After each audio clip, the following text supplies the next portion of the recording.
Commissioner महोदय को क्या चीज़ें साफ रखी गई है? देखिए, जब जनता अपना प्रतिनिधि चुनती है विधायक या सांसद के रूप में, तो जनता उसको एक प्रहरी के रूप में चुनती है। जनता ये सोच करके चुनती है कि यह व्यक्ति जब हम आराम से अपने घर में रहेंगे, बैठेंगे, बच्चों के साथ रहेंगे, कि उनको खिलाएंगे और चैन की नींद रात में सोएंगे, तो यह व्यक्ति एक प्रहरी का काम करेगा और किसी भी तरह की आपदा हमारे ऊपर अगर आएगी तो यह व्यक्ति हमारी बात ऊपर रखेगा और हमारी रक्षा करेगा। बड़े खेद से मुझे ये बोलना पड़ता है कि हमारे रीवा ज़िले के जनप्रतिनिधि, चाहे वो 8 विधायक हों या एक सांसद हों, जनता के द्वारा जो चुने गए हैं, वो पूरे कोरोना काल में, चाहे वो पहली वेव रही हो चाहे दूसरी, सोते रह गए, सरकार के पास सही चीज़ें नहीं पहुंचाई और सरकार ने और मुख्यमंत्री जी ने बहुत लेट रिएक्ट किया, बहुत लेट एक्शन में आए। उसका नतीजा क्या हुआ कि हमें 100 से ऊपर जाने सेकेंड वेव में 1 महीने के अंदर गंवानी पड़ी। और ये आंकड़े माफ़ कीजिएगा, सरकारी हैं। मैं बता सकता हूं क्योंकि मैं रोज़ लोगों को कहीं हॉस्पिटल में एडमिट कराने के लिए, कहीं डॉक्टर से बात करने के लिए, कहीं इंजेक्शन दिलाने के लिए लगा रहता था, तो ये आंकड़े 100 से कहीं ज़्यादा हैं। जो भी जनप्रतिनिधि चुन करके जाते हैं, उनके 2 मुख्य काम होते हैं, 2 मुख्य जिम्मेदारी होती है। पहली जिम्मेदारी ये होती है कि उनकी जो विरासत है, जो पूर्वजों ने उनको दिया है, उसको वो संजो करके रखें। इतना बड़ा संजय गांधी अस्पताल मेरे बाबा के कर कमलों से, पंडित श्रीनिवास तिवारी जी के कर कमलों से आया। वो अस्पताल 800 बेड के लिए उसकी परमिशन थी और उसको 800 बेड 2 साल 3 साल के अंदर हो जाना चाहिए था। बड़े खेद के साथ बोलना पड़ता है कि आज 17 साल बाद भी भारतीय जनता पार्टी की सरकार संजय गांधी अस्पताल को अपने पैरों पे ठीक से खड़ी नहीं कर पाई। यहां तक कि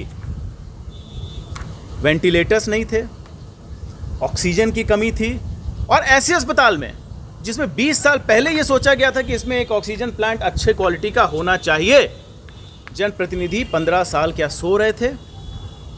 क्या इसी विकास के गाने गा रहे थे कि उनको समय नहीं मिला कि जा करके देखें कि ऑक्सीजन प्लांट चल रहा है कि नहीं चल रहा? उसके बाद आप लीपा पोती का काम कर रहे हैं, जब आप देख रहे हैं कि लोग सड़क पर अपनी जान गंवा रहे हैं। दूसरा काम जनप्रतिनिधि का यह होता है कि अगर जनता के हित में कोई भी सुझाव आए तो अपने दंभ को दबा करके उस सुझाव को माना जाए।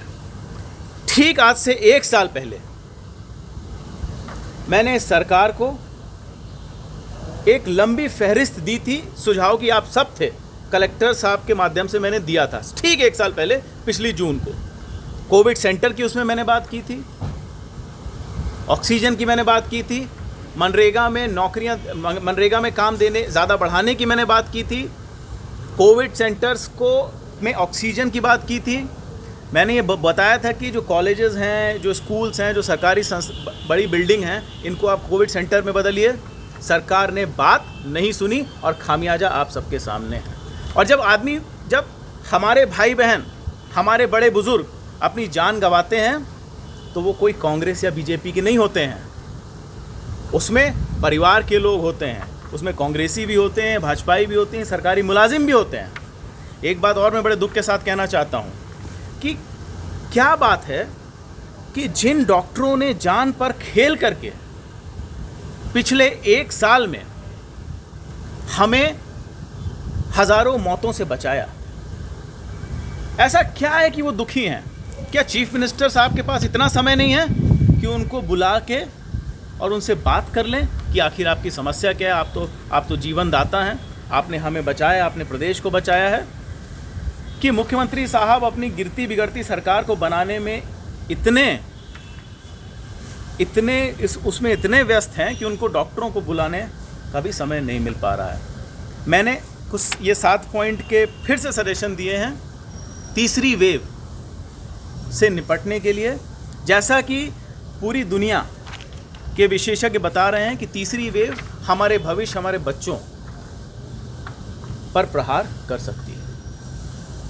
मैंने मांग उठाई है कि हमारे यहाँ का जो पीकू है, पीडियाट्रिक आईसीयू जो है बच्चों का, उसको एक मजबूत आईसीयू बनाया जाए और अभी से उसमें सारी सुविधाएं दी जाएं।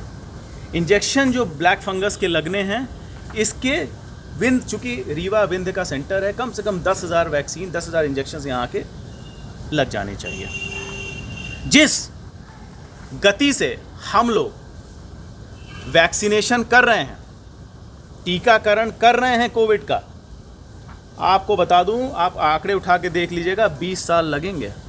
और माफ़ कीजिएगा, शिवराज सिंह चौहान जी के पास 20 साल होंगे, लेकिन हमारे बच्चों के पास 20 साल नहीं है। बच्चों को इंजेक्शन नहीं लग सकता, इसलिए जितने भी वयस्क हैं उनको तुरंत 1 से 1.5 महीने के अंदर सबको वैक्सीनेट किया जाए और साल के अंत तक इसका वेट ना किया जाए। ये भी मैंने एक मांग सरकार के सामने रखी है।